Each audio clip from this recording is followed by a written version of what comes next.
Good morning, everyone. To our respectful head of Kasikibar Karyasi Foundation, Bapa Ifan Dermawan, our guest, Ibu Charlotte Priyatna, our school principal, Bapa Gunawan, to our coordinators, teachers, and to you, our beloved parents, welcome to Sekolah Harapan Prestasi's Parenting Seminar. I am Miss Ellie and I will be your host for today. We really appreciate your presence for today. We are grateful to know that this event would allow us to come together, build connections, and get excited while acquiring a deeper understanding of the significance of education to our children. As we all know that parenting is a topic in which we all be interested because child-parent relationship have a major influence on most aspects of child development. To formally start this event, let us have a moment of silence as we ask our Almighty to bless our event.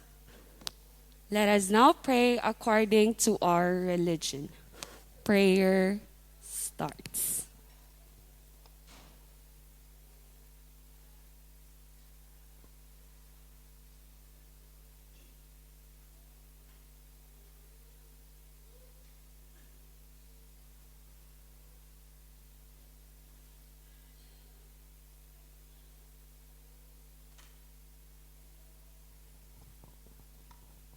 Amen.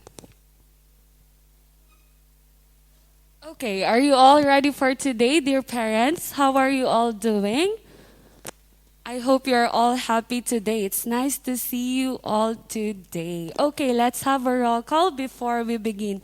May you please raise your hands if you are the parents of our children in primary 4. Where are the mommies and daddies? Hello, mommies and daddies. Good morning. Okay, may we raise our hands for the parents of primary 5? Oh, we have a lot also. Good morning, mommies and daddies. Where are the parents of primary 6? Okay, there you go. A few parents. Okay, hopefully they're still coming in to join us today. We are really glad to see you today, mommies and daddy. Thank you for making time to be with us today. Okay, so before we begin our seminar for today, I would like to check each and everyone's energy for today. Okay, now I have here a short icebreaker. It's called sound check. Okay, so I would like to ask each and every one of you to participate, okay? Mommies and daddies, may you put down your bags or put it beside you. And then you're going to follow my instructions. So we're going to play sound check. Okay, so when you hear me say sound, you are going to clap your hands once. But when I say check, you are going to tap your lap. Okay? So let's try it. Well, again, when I say sound, you're going to clap your hands once. When I say check, you're going to tap your lap. Okay, let's see if everybody's attention is already here. Okay, sound, check. Sound, check. Check, check, sound. Oh, okay. Now, is it come back? Not yet. Okay, let's check one more time. Sound check. Sound check, check. Oh, there are still some mommies and daddies. Okay, now, let's see. Sound check, check. There you go. It's kind of perfect already. Sound check. Check, check, sound check. Okay, sound check, check. Sound check, check, sound. Okay, now let's try to do it in reverse. So when I say sound, you're going to tap your lap. When I say check, you're going to clap. So let's do the other way around. Okay, ready? Check, check, sound. Okay, there are some mommies that didn't do the reverse way. Okay, let's see. Sound check. Okay, I think the others are confused. Okay, sound check. Yes, sound check. Sound check. Sound check, check. Check, check, sound check. Last one. Okay, let's do it a little bit faster. Okay, ready? Sound check, check. Sound check, check, sound. Okay, one more and then we will start. Sound check. Sound check. Check, check, sound. Check, check, sound, sound. Check, check, sound, sound. Okay, so I guess everybody's faces are now smiling. Okay, so now I hope you enjoyed our short icebreaker. Okay, so now let us now begin our today's event.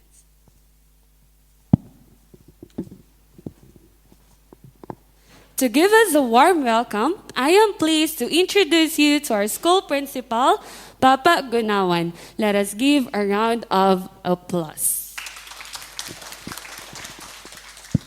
Thank you, Miss Ellie. Bismillahirrahmanirrahim. Assalamualaikum warahmatullahi wabarakatuh.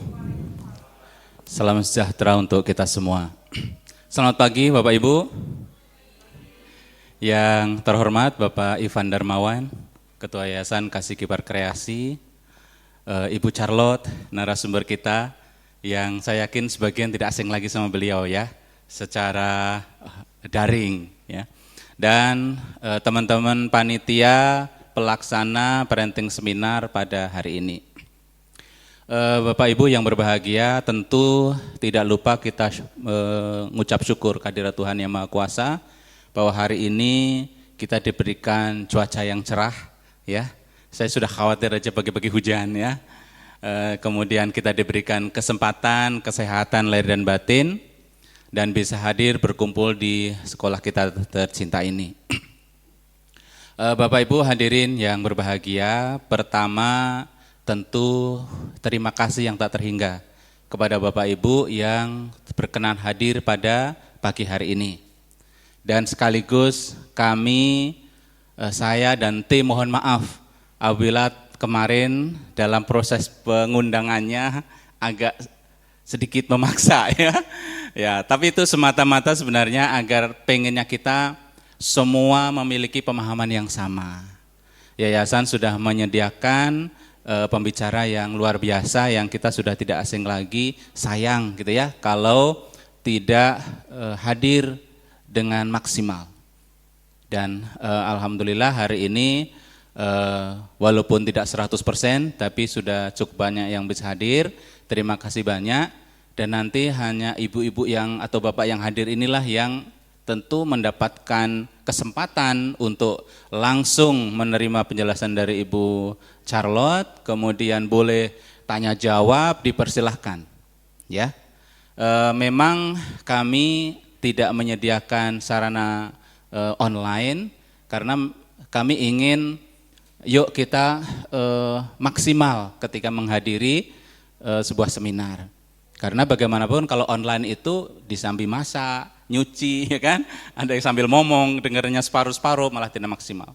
Ya, mudah-mudahan kehadiran kita pagi hari ini diberkati oleh Tuhan dan mendapatkan manfaat sebesar-besarnya sehingga kita yang di sekolah ini dan di rumah memiliki pemahaman yang sama untuk mendidik putra-putri kita.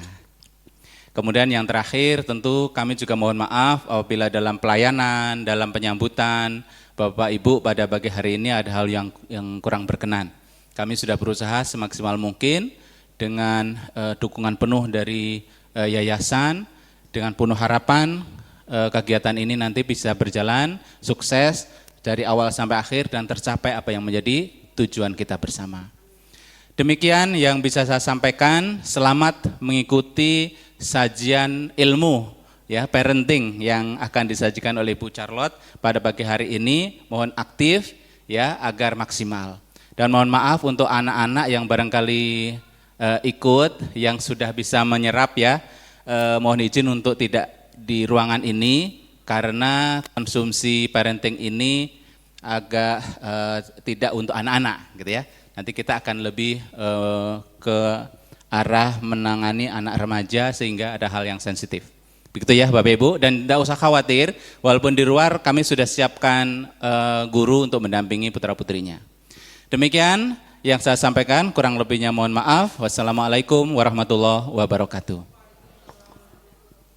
Thank you so much, Bapak Gunawan, for that uplifting message. Without keeping any further delay, it is an honor to introduce our guest speaker for today's event. She was the founder of Sekolah Athalia in Tangerang in 1995. She was also the head of Pendidikan Kristen Athalia Kilang Foundation in 2020 to 2025, head of the First Division in Majelis Pendidikan Kristen MPK Indonesia, a board member of Family First Indonesia, graduated from Educational Psychology major in IKIP Jakarta in 1987 with a bachelor's degree. She also earned her master's degree of early childhood education from Universitas Negeri Jakarta. And she has been experienced in the field of education for 35 years. Please welcome on stage Ibu Charlotte Priyatna MPD. Let's give her a round of applause. Ya, terima kasih Bapak Ibu, terima kasih Pak Ivan. Saya baru pertama kali datang ke sini, surprise, sekolahnya bagus, ya. Saya juga surprise dengan Bapak Ibu yang mau hadir, yang mau belajar, ya. Jadi tadi kalau Pak Gunawan mengatakan sedikit dipaksa, kalau nggak dipaksa nggak datang Pak. Saya sudah mungkin 20 tahun lebih saya mengajar parenting, ya. Memang kita pikir gini, aduh, nggak didik anak. Ya kita juga dulu pernah jadi anak kok gitu ya. Jadi kita merasa ya gitulah, toh semua orang juga melakukan. Tapi ternyata zaman ini berbeda. Ya, sekarang ini tantangannya lebih besar, lebih berat ya. Jadi kalau kita nggak belajar, kita nggak dilengkapi. Bagaimana kita menghadapi anak-anak zaman now? Ya, kita ini kan lahirnya di abad 20. Anak-anak lahirnya abad 21, ya, berbeda sekali. Ya kalau dulu kita masih belajarnya nyuci baju tuh masih giles, terus gitu kan. Anak sekarang apa yang dipelajari? Mesin cuci kan, jadi cuman gitu. Jadi begitu listrik mati nggak bisa cuci baju, ya. Nah tantangannya ada di situ. Tapi anak-anak sekarang cepat sekali untuk hal-hal yang sifatnya IT, AI, ya. Wah saudara nanti pekerjaan entah seperti apa. Nah ada satu topik yang diberi judul bagus sekali, edukasi penting sebelum genting. Ya, saya suka diksi. Jadi kalau kata-katanya nyerempet-nyerempet tuh, oh iya ya, itu gampang dihafal. Ya. Saudara rata-rata manusia menggunakan smartphone, rasanya sih lebih dari 4 jam deh. Kalau saudara punya smartphone coba lihat ya, itu kan ada berapa jam kita buka WhatsApp, berapa jam kita nonton YouTube, berapa jam. Nah coba dilihat jangan-jangan 17 jam dari 24 jam. Ya, nah siapapun menggunakan, mau orang kaya, orang miskin, mau itu profesor, mau itu pedagang ya, semua saudara ya. Dan kita lihat smartphone menjadi alat utama untuk berkoneksi dengan siapa saja dan dengan apa saja. Jadi bisa dibayangkan saudara, kalau dulu kita mau lihat konten pornografi, mungkin sulit ya, harus pakai VCD player, yang punya harus yang kaya gitu kan, punya VCD playernya, rumahnya sepi, baru bisa nonton. Nah, kok kayaknya untuk melakukan hal itu agak prosedurnya cukup panjang. Kalau sekarang no, ada di genggaman, just one click. Makanya kenapa bahayanya sekarang itu luar biasa. Mau anak TK, anak SD. Nah, saudara sebetulnya ketika saya katakan ini seminar parenting, sebetulnya parents yang hadir. Karena konsumsi anak-anak akan beda. Jangan sampai nanti anak-anak tuh mah dengerin, inget apa yang Bu Charlotte ngomong, jangan pegang HP. Nah itu kan bisa jadi bumerang ya. Jadi saudara, ini ada satu permainan GTA 5. Dalam game ini karakternya orang normal. Dan anak tuh bisa jadi apa aja loh. Bayangin coba, bisa jadi apa saja. Ya, nah jadi bisa kebayang dong. Ya, nah itu gambarnya 3D seperti ini saudara. Sadis ya, mau perkosa juga boleh. Karena toh itu di game. Tapi bayangin, itu sesuatu yang tinggal satu langkah menuju kenyataan. Ya, jadi jangan pikir cuman game kok. Kita menghadapi ini nih, relationship atau relationship. Karena mereka pikir yang seperti dikatakan oleh Barack Obama, ini udah 20 tahun kemudian dan kita lihat Amerika luar biasa sekarang ini. Jadi di sekolah itu dalam 1 minggu, 1 hari itu anak boleh jadi siapa saja. Jadi anak perempuan boleh pakai baju laki dan boleh ganti nama. Jadi hari itu saya boy, padahal sehari-harinya girl. Atau sehari-harinya boy, hari itu saya bisa pakai rok, saya bisa dandan. Dan itu diperbolehkan. Saya pergi ke Amerika mungkin 3 tahun yang lalu, masih pandemi itu. Teman saya cerita, sekarang tambah gila loh. Saya di sekolah, itu ya jangan heran ya, kalau di Jakarta juga ada sekolah yang toiletnya, toilet perempuan, toilet laki, dan toilet yang in between, yang gak jelas. Jadi kamu boleh gak laki, boleh gak perempuan, itu toiletnya. Kalau Anda ke bandara-bandara di luar ya pasti ya ada tuh toilet yang memang, ya karena buat dia sendiri gimana?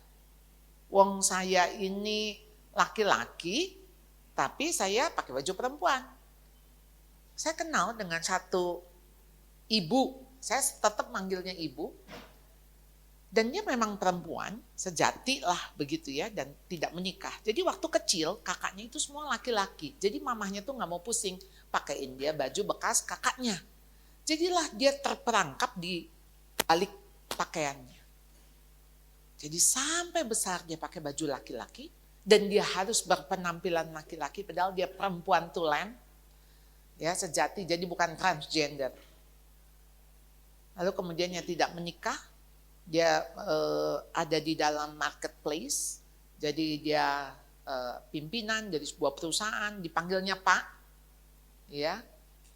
Karena saya satu komunitas dengan beliau dan saya tahu karena beliau dari muda, jadi saya tetap manggilnya Ci, maksudnya ibu gitu, perempuan.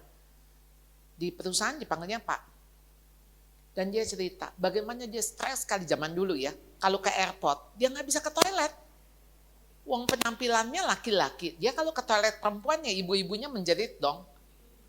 Padahal dia perempuan. Dan dia bilang paling stres kalau sekarang kan ada private toilet dan sebagainya, jadi tidak masalah. Tapi saudara bisa bayangkan, ya ketika Barack Obama mengatakan, for me personally it is important to affirm that I think same-sex couples should be able to get married. Kenapa? Ya, Will Smith, ya kita tahu ini apa film-filmnya bagus gitu ya. If anybody can find someone to love them and to help them through this difficult thing that we call life, I support that in any shape or form. Mau bentuknya kayak apa? Mau kumpul kebo boleh, mau kawin boleh, mau sesama jenis boleh. Dan saudara bisa bayangkan, saya punya teman, kemudian dia punya keponakan. Keponakannya perempuan, saudara. Tinggal di Amerika karena memang dari kecil mereka ke sana. Jadi hidup dengan 2 pria di rumahnya. Satu pria adalah suaminya. Dan satu pria adalah istri lain suaminya. Kebayang nggak? Kalau dulu kan kakek kita punya 2 istri misalnya. Tapi kan istrinya perempuan sama perempuan gitu ya. Jadi kita panggil nenek ini sama nenek itu gitu kan. Nah, sekarang kalau bingung ya. Jadi ada 2 pria, yang satu suaminya, yang satu istri suaminya.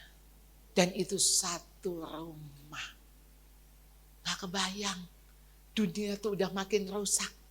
Dan kita hidup di tengah-tengah dunia yang makin rusak. Bayangin kalau kita tetap santai nih, santai jadi orang tua, nggak mau, ayo dong wake up call, ayo dong. Ini anak-anakmu ini lagi dikelilingi oleh orang-orang yang lagi buka pintu, ayo welcome, welcome, welcome. Jadi begitu dia nggak betah di rumah, dia kabur, dia berantem sama ibunya, sama bapaknya. Ada tempat lain yang jadi home buat anak ini. Ya. Jadi dia katakan marriage is about love, not gender. Yes, love? No. Tetap perkawinan itu laki dan perempuan. Gak bisa. Memang desainnya seperti itu. Laki dengan laki gak bakal bisa punya anak. Perempuan dengan perempuan gak bisa punya anak. Itu namanya marriage? No. Bukan marriage. Ya. Saudara, ada satu orang, saudara, namanya Theodore Cowell. Dipanggil Ted Bundy. Saya terus terang serem sekali ngelihat film-filmnya. Ada dokumenter. Sadis sekali. Nah, saya melihat cuplikan bagaimana Ted Bundy satu hari sebelum dia dihukum mati. Jadi dia diwawancarai. Nah, waktu diwawancarai, inilah dia bercerita. Dia bilang, saya itu lahir dari keluarga baik-baik. Ayah saya bukan pemabuk, bukan penjudi, ayah saya tidak abusive, pokoknya dari keluarga baik. And then kenapa dia bisa jadi pembunuh? Saudara, Ted Bundy itu, saudara, kalau dilihat dari hidupnya, dia born November 24. Tapi kapan dia membunuh pertama kali? Agustus tanggal 13 tahun 61. Jadi kira-kira umur berapa tuh? Gak sampai 15 tahun dia membunuh pertama kali. Masih SMP kelas 2 lah gitu loh. Kenapa dia bisa membunuh? Saudara. Jadi dia bilang, waktu dia umur 12-an tahun, dia pulang ke rumah, seperti biasa cek kotak surat. Di kotak surat itu dia ketemu satu majalah. Majalah porno. Dia tahu nih, gak boleh. Jadi dia langsung lempar lagi. Tapi di hatinya kayak ngomong, gak apa-apa lah, baca aja. Baca aja, habis itu baru kamu buang. Mulai dengan dia membaca. Terus setelah baca, tadi kan bilang buang. No, suara hatinya bilang, no, simpen aja. Nanti kalau sewaktu-waktu kamu butuh, kamu bisa ambil lagi, baca lagi. Dan dia mulai membaca. Dia simpan itu di bawah tempat tidurnya. Baca sampai akhirnya langganan, beli lagi, sampai 2 tahun kemudian. Ketika seorang wanita lewat. Dan di situ dia memperkosa. Begitu dia setelah melakukan itu, dia takut ketahuan, dia bunuh perempuan itu. The first time dia menjadi pembunuh. Saudara, setelah itu hidupnya, Anda lihat ya, other names. Karena dia lari tuh kemana-mana. Di negara bagian ini dia kabur. Ya. Kemungkinan ada 100-an wanita yang dibunuh. Karena dibunuh itu sama dia ada yang dimutilasi. Setelah dimutilasi disimpan di kulkas, 3 hari kemudian dia makan. Anda lihat ya, jadi monster. Ini anak-anak yang bukan monster, bukan psikopat. Tapi bisa jadi begitu. Ngeri ya. Saya suka nonton dokumenter karena bagi saya itu sesuatu fakta. Dan apa nih yang terjadi di masyarakat kita? Jadi orang itu menjadi sadis. Itu bukan tiba-tiba. Ya. Jadi ketika anak punya masalah kejiwaan, saudara, tentu ada anak-anak tertentu, saudara, yang kok dari kecil kita bisa melihat, misalnya dia pegang binatang, kemudian dilepasin kakinya satu-satu, kok bisa misalnya gitu.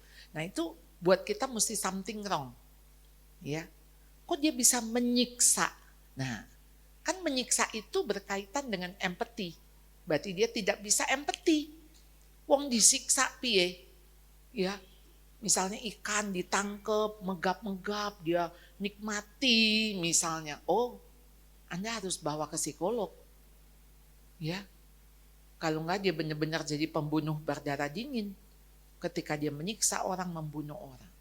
Tapi menjadi itu bisa nggak dari orang yang normal? Saudara, ternyata kita itu punya kecenderungan. Tadi kalau yang katanya kecenderungannya karena memang dari awalnya bisa seperti itu, tentu itu mempercepat. Tapi dari yang tidak pun saudara bisa rusak oleh lingkungan. Nah, pengaruh lingkungan, konstruksi sosial. Jadi kalau orang mengatakan, aduh saya itu dalamnya sebetulnya luarnya perempuan tapi dalamnya laki-laki. Nah, suka dengar nggak? Saya tuh dalamnya perempuan walaupun luarnya laki-laki. Saudara, Tuhan itu nggak pernah bingung deh nyiptain manusia. Sampai jadi Tuhan bingung, manusianya bingung gitu kan. Terus saya laki atau perempuan sih? Jelas. Tapi rupanya waktu anak-anak itu besar. Waktu anak-anak itu dari kecil saudara sampai dia remaja. Remaja itu identity versus confusion. Jadi kalau identitinya nggak kuat, maka yang ada bingung. Katanya mama sayang, kok mau marahin aku? Katanya papa jadi kepala keluarga, kalau di luar dihormati. Kenapa papa di rumah sembarangan? Ya, atau papa melakukan apa-apa gitu. Nah, saya ketemu dengan anak-anak remaja yang sebetulnya mereka mempertanyakan. Hidup ini dipertanyakan. Kalau Tuhan baik, kenapa ada musibah? Kenapa orang tua saya meninggal? Katanya Tuhan baik. Jadi saudara, hal-hal semacam itu buat anak-anak remaja mereka akan berpikir ulang. Jadi kalau identitasnya tidak kuat, maka yang ada kebingungan. Itu psikososialnya Erik Erikson. Nanti tinggal lihat aja ya bagaimana tahap-tahap perkembangan dari psikososial Erik Erikson. Nah, jadi saudara, dia mengatakan sebelum dia dibunuh, dihukum mati ya karena dia ngebunuh sekian banyak sekali wanita dan dia matinya di kursi listrik. Dia cuma bilang, kalau dia bilang nggak bilang 100%, 90% orang-orang yang terlibat di sini yang karena pemerkosaan, pembunuhan, dia bilang semua terlibat pornografi. Jadi itu pintu masuknya dari situ. Ya, jadi saudara lihat bahayanya. Nah, jadi apa itu pornografi? Dari kata porno, porneia, sexual immorality, artinya zina. Ya, zina. Jadi baik itu bentuknya tulisan, gambar, rekaman, film, pokoknya mengeksploitasi seksualitas yang tidak bermoral. Tidak pantas menurut tata krama dan norma etis masyarakat setempat. Tujuannya apa? Membangkitkan, merangsang nafsu birahi gairah. Dan ini dieksploitasi demi ekonomi, bisnis. Jadi saudara, apa itu yang ada di dalam, kalau dulu mah jelas ya, ada VCD porno yang disewakan, dijual bisnis. Tapi sekarang di YouTube, di Netflix, apa saudara? Jadi udah lebih daripada bisnis. Begitu orang kecanduan, addicted, maka mereka akan membeli, akan melakukan apapun demi itu. Ya, jadi tujuannya saudara bukan cuma hanya sekedar ekonomi, tapi tatanan masyarakat dirusak. Ya, masa depan anak-anak dirusak.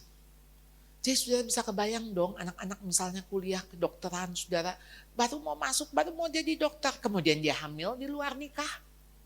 Ya, dan kita melihat ya, ini LGBT, ini luar biasa saudara, masif sekali. Saudara di kalangan apapun saudara ada kelompoknya. Aduh itu pria ganteng-ganteng, kelimis, pada cakep-cakep, melambai. Gimana? Ya. Ini saya kemarin ada satu teman, anaknya tuh baru menikah di England. ya. Jadi orang Indonesia tapi kuliah di sana, lalu ketemu juga mahasiswa Indonesia di England dan mereka nikah di sana. Sorry, oh ya, kira-kira pernikahan mereka jadi 1,5 tahun. Jadi mamahnya cerita, ibu tahu kenapa anak saya divorce? Bukan soal ekonomi, bukan soal selingkuh, maksudnya selingkuh wanita lain. Coba ibu kira-kira, saya tuh nggak kepikir. Saya nggak kepikir, oh soal apa ya? Soal apa kalau gitu ya? Ini baru 1,5 tahun divorce berarti Mei tahun lalu mereka divorce. Ya itu Bu, suaminya SSA. SSA itu same sex attraction. Dan itu sebetulnya sudah dilakukan sebelum pacaran. Jadi saya bilang, ini mah sebetulnya penipuan ya. Karena dia nggak jujur kan? Kan setelah menikah, ya baru bilang. Walaupun dia mungkin bisexual, tetapi berarti kan dia punya pacar di luar. Jadi dia bilang, ya kamu, ya supaya orang melihat saya normal dong. Saya punya keluarga, saya punya istri. Dia bilang, no, saya nggak bisa. Saya nggak bisa. Lalu dia masih nggak sadar, dia bilang, saya ini kan bukan selingkuh. Maksudnya selingkuh ke wanita lain. Jadi, no, kamu nggak selingkuh, kamu jajan dengan pria-pria lain. Dan kita ingat ada kasus yang, siapa ya, ingat nggak? Yang di penjara sekian, karena dia ngebunuh. Jadi dia nggak ngebunuh ya kayaknya ya, dia cuman perkosa aja ya. 150 pria ya. Di Manchester, yes. Iya. Di Manchester kejadiannya. Dan ada 150-an. Dan sampai orang-orang itu kan karena dia dibius, jadi kan dia nggak tahu apa yang terjadi dengan dirinya. Lalu ketika dikasih lihat videonya, karena dia selalu merekam, itu orang-orang jadi pada sakit jiwa semua. Jadi shock gitu ya, maksudnya, hah? Oh, itu yang terjadi gitu ya. Dan bayangin ya, ngerusak orang gitu. Jadi kayaknya diri sendiri rusak, tapi yang dirusak juga orang lain gitu ya. Jadi dunia tuh udah kayak gitu ya. Dunia seperti itu. Nah, jadi saudara, dampak terhadap sosial apa saudara? Meningkatnya tindak kriminal dalam bidang seksual. Ya. Jadi kita melihat kejahatan itu luar biasa sekarang ini. Rasanya kita dulu pikir pos kota ya. Pos kota, ingat kan zaman saya sih ya, kan Kompas, pos kota. Oh, kalau pos kota tuh kayaknya tiap hari pasti ada berita-berita yang seperti itu gitu ya. Lampu merah atau apa aja begitu ya. Sekarang mah udah nggak ada itu mah berita. Udah sekarang di YouTube, begitu saya ngelihat muncul berita itu, kalau saya buka, nanti akan ada berita itu lagi yang masuk ya. Jadi saya nggak mau lihat, terlalu sadis ya. Jadi ada juga untuk kepentingan bisnis, merusak tatanan perkawinan rumah tangga dan masyarakat. Saya konseling Pak Sutri. Dan sekarang ini semakin banyak perselingkuhan. Dan perselingkuhan itu luar biasa. Ada satu masih muda, saya belum ketemu dengan orang ini. Dia bilang, Bu, kami baru menikah 2 bulan yang lalu. Jadi baru menikah mungkin kira-kira Desember awal atau November. Dia menikah dengan seorang pilot. Dan dia bilang dari menikah sampai hari ini sudah 6 kali ketahuan yang selingkuh. Saya bilang, kamu mau datang dengan suamimu? Sebab kalau kamu sendiri, ya ini suamimu mau bertaubat enggak? Mau sih Bu. Cuman dia bilang itu sebetulnya sudah dari dulu dilakukan. Jadi dia bilang dari 2 bulan sudah 6 kali ketahuan. Jadi apa yang harus saya lakukan? Saudara, hal-hal semacam itu tuh sesuatu yang kita lihat ya. Ini menjadi pergumulan keluarga-keluarga muda. Ya. Bukan artinya mungkin orang tua kita dulu nggak melakukan, tetapi sekarang itu terekspos. Jadi bisa ada seorang suami bilang sama saya gini, Bu, saya tuh dulu gilanya ya Bu ya, saya bisa bawa selingkuhan saya ke pesta pernikahan family. Kalau pernikahan family kan familinya pada datang semua kan tahu istrinya siapa dong. Dan waktu saya bawa selingkuhan saya, kayak saya bangga gitu loh. Kayak lihat nih aku bisa gitu ya. Ya apa nggak sakit ya? Jadi memang rusak, perkawinan juga menjadi rusak. Ya, rumah tangga. Terhadap moral, pasti merusak keserasian hidup. Bagaimana secara moral? Hati nurani tidak menuduh, pasti kan menuduh. Lalu merusak nilai-nilai luhur dalam kehidupan manusia. Nggak ada kasih, kesetiaan, dan kejujuran. Lalu terhadap psikologi, menimbulkan sikap perilaku antisosial. Ya, ansos. Nah, ansosnya itu bukan ansos yang jadi nggak mau bergaul, bukan.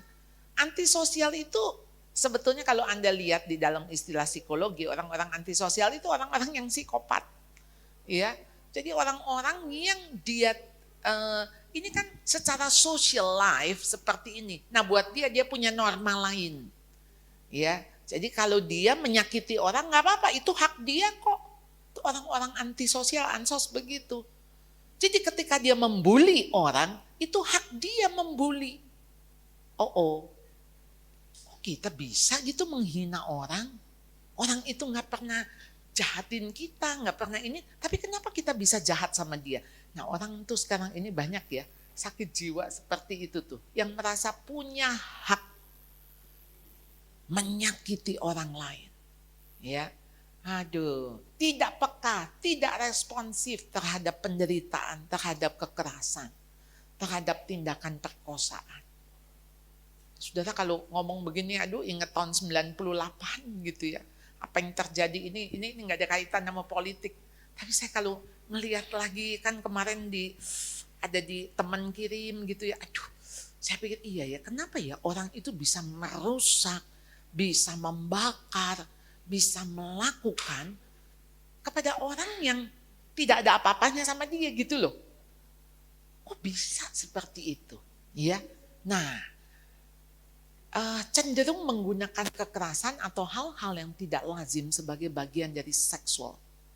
Jadi kalau orang sadis, ya itu bagaimana ya saudara ya? Seks itu diciptakan Tuhan tuh indah untuk dinikmati. Tapi bagaimana ketika si Ted Bundy ini dia harus menyiksa korbannya dulu. Jadi korbannya ini harus dipecut, waduh segala macam, saudara saya udah gak sanggup lihat. Hanya untuk apa? Merangsang birahinya. Kan aneh kan? Ya. Jadi orang tuh luar biasa ya. Saudara, di Amerika kan itu biasa tuh nenek-nenek tinggal sendirian gitu ya. Kalau orang sudah tua, karena kan di sana kan anak sudah besar tuh keluar dari rumah. Saudara kebayang nggak? Nenek-nenek itu jadi sasaran perkosaan. Bukan wanita cantik, udah nenek-nenek 80. Jadi saudara ini sakit. Ketika dia melihat objeknya itu lemah, tidak berdaya, loh kok dia makin terangsang. Jadi makanya kan aneh ya. Ketika pedofil itu bisa terangsang dengan bayi-bayi, dengan anak kecil. Aneh kan? Kalau dulu kita ngelihat bayi telanjang foto kayaknya lucu.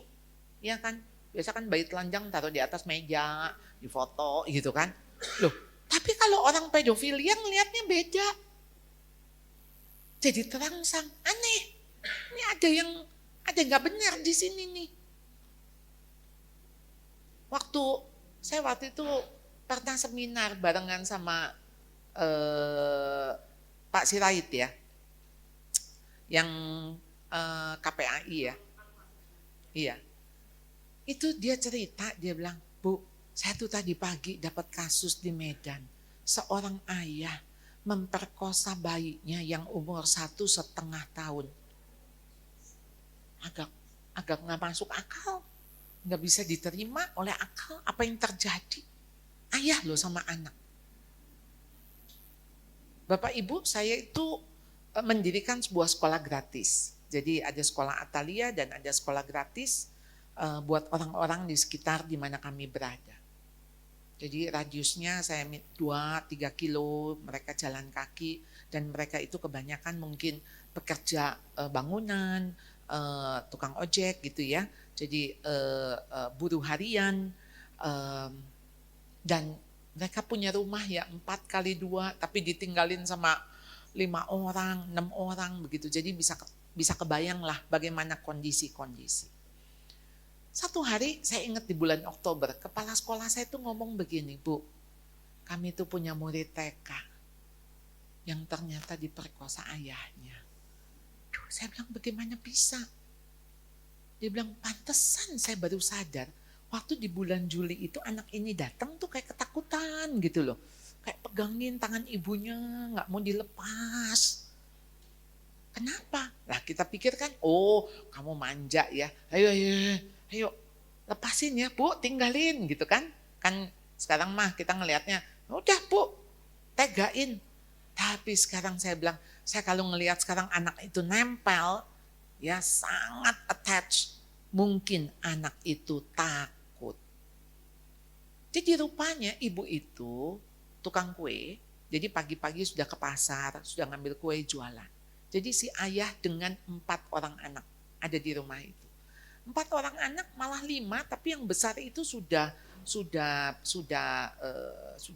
kerja kalau nggak salah. Jadi ada yang SMA, ada yang SMP, ada yang SD, ada yang TK. Dan yang melihat itu anak yang SMP. Ketika melihat anak ini kan nggak ngerti, yang TK tuh nggak ngerti, dia diapain nggak ngerti.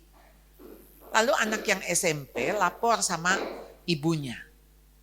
Akhirnya bapaknya kabur, ketangkeplah sama polisi dan sebagainya. Nah, jadi memang ini suara saya harus lebih besar ya dari itu ya.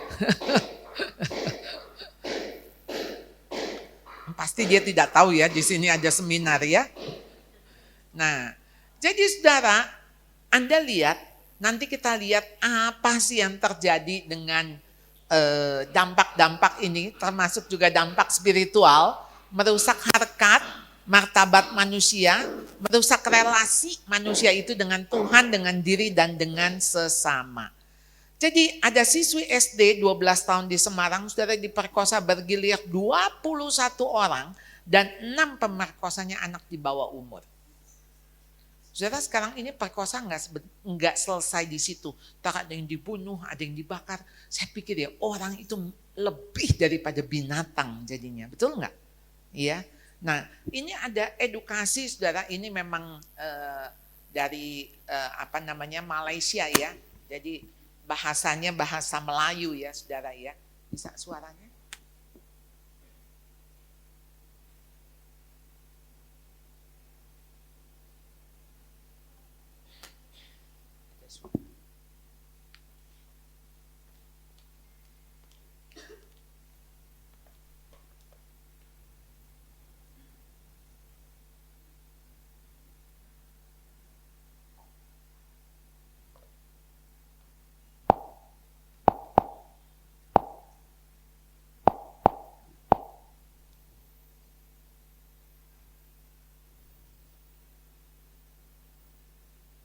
Coba.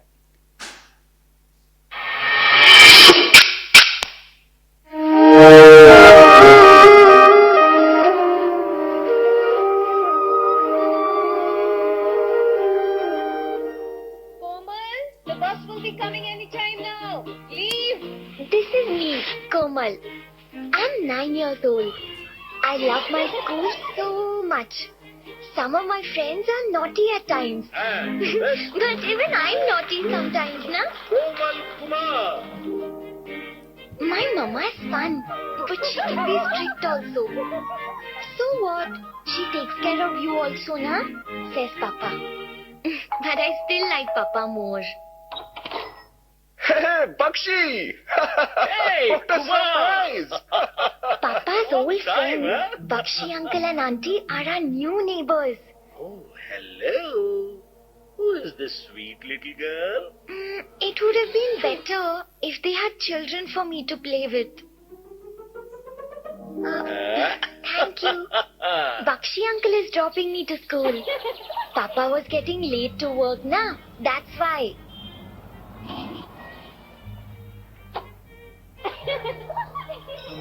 Uncle is very sweet. Auntie is a very busy woman. But uncle works from home only. They have such a nice house. And it is full of pretty things. Wow, unicorn! It's okay. You can tell Mama you got it from me. Or you don't have to tell her. Hmm? Even Papa doesn't play with me so much. Bakshi uncle is so much more fun. Where is my little doll? Where did she vanish? Oh, you must be here. Yes, gotcha. He even took me out to eat gola once. Please don't tell Mama. She might get angry. She's strict now. I wanted to tell Mama, but I was afraid. So what if I had gola?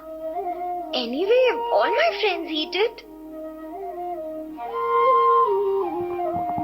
Hey, you want to play a new game? A secret game? Yeah, that will be fun. Come with me.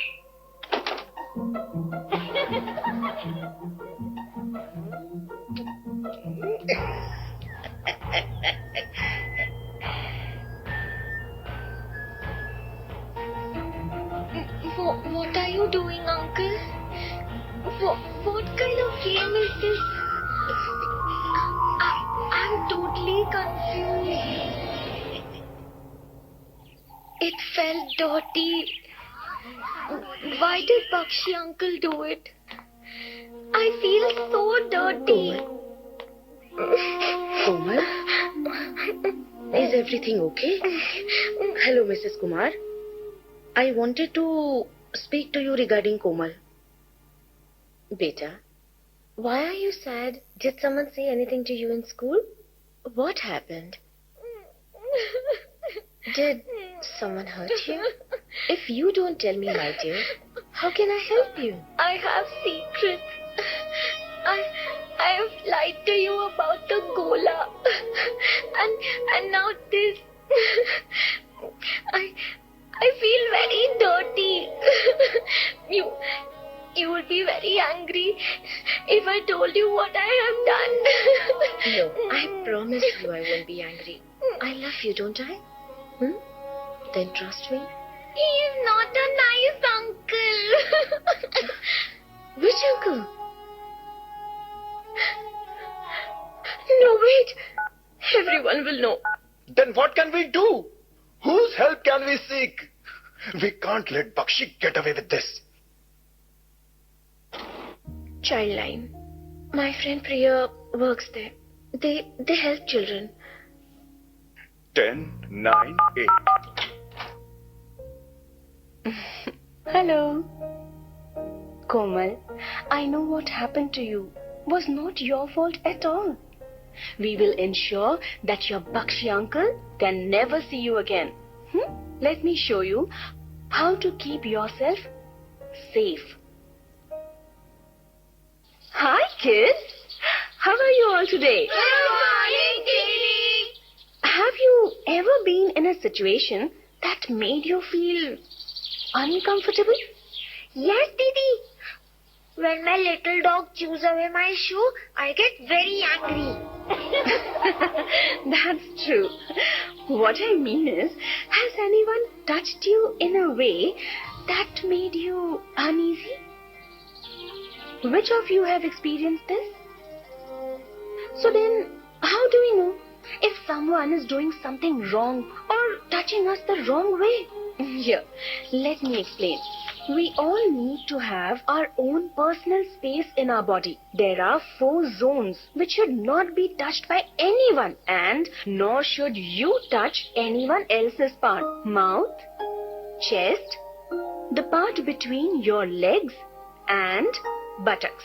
These are your personal spaces. Only the most trusted people, like your mother, may see and touch you in your personal spaces. So tell me, when you come home from school and your mama gives you a hug, how do you feel? Gee, sometimes she smells of vegetables. Yuck. But don't we feel very nice? Yes, we do.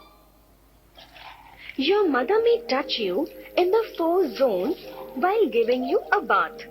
Or sometimes doctor uncle checks you in mama or papa's presence. This touch keeps you clean and healthy. When we are touched by someone who loves us and cares for us, we call it safe touch. If anyone else touches you in one of the 4 areas, it is wrong. It could also make you feel shy, scared, yucky, uncomfortable, and unhappy. Someone could show you dirty pictures or film, or make you undress, or they touch their personal parts in front of you. All such actions are not safe for you, and we call them unsafe touch. Some people do such things even though they are not good for you, and you feel hurt. So then what will you do if someone touches you in these places? You should shout, "No, no!" and run to someone you trust and tell them. Who is that? You tell me, whom do you trust? My pet dog! Yes, you can tell your pet, but will he understand you? Will he be able to help you? I trust my mama and my teacher. So, if someone ever touches you in a way that makes you uncomfortable, you must tell someone you trust and keep telling them until they listen to you. By talking to the person you trust, whether it is your mama or your papa, you can help to make sure it never happens to you or any other child again. You should also know about Childline. If you dial 1098 and ask for help, a trusted person will come to help you. Always remember, it is never your fault that someone touched you wrongly. It is the fault of the person who did it. Never be afraid to speak your mind. If someone is harming you, speak up.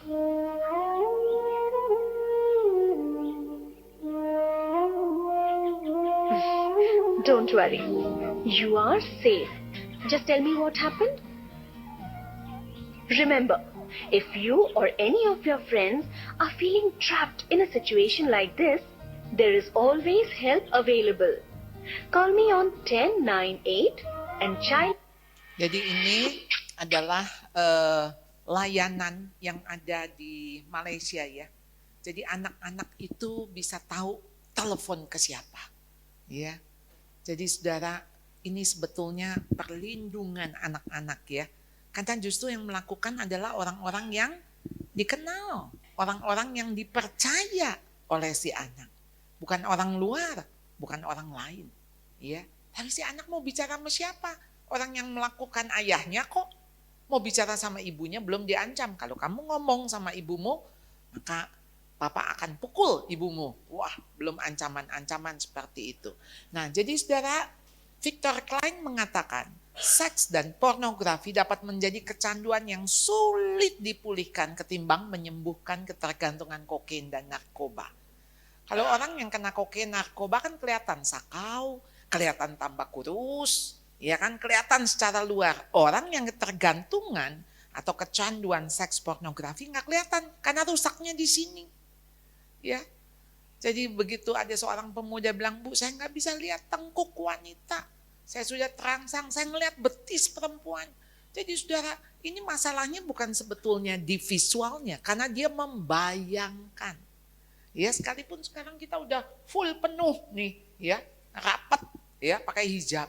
Ya kalau di sininya imajinasinya, ya, jadi memang luar biasa sekali ya orang-orang yang sudah kecanduan ini. Nah, ada 5 tahap kecanduan. Tahap yang pertama adalah tahap exposure. Dia terekspos, jadi dia dikirim teman misalnya. Jadi tanpa sengaja dia kelihatan, terekspos, kelihatan. Ya. Lalu kemudian yang kedua, addict. Jadi itu akan naik levelnya, derajatnya. Karena kalau dulu datang sendiri, lihat tanpa sengaja lewat, ya. Lalu sekarang mencari, ya. Jadi makanya terekspos itu hati-hati sekali. Saya selalu katakan, ayo dong Bapak Ibu punya privacy kamar. Jangan satu kamar sama anak-anak.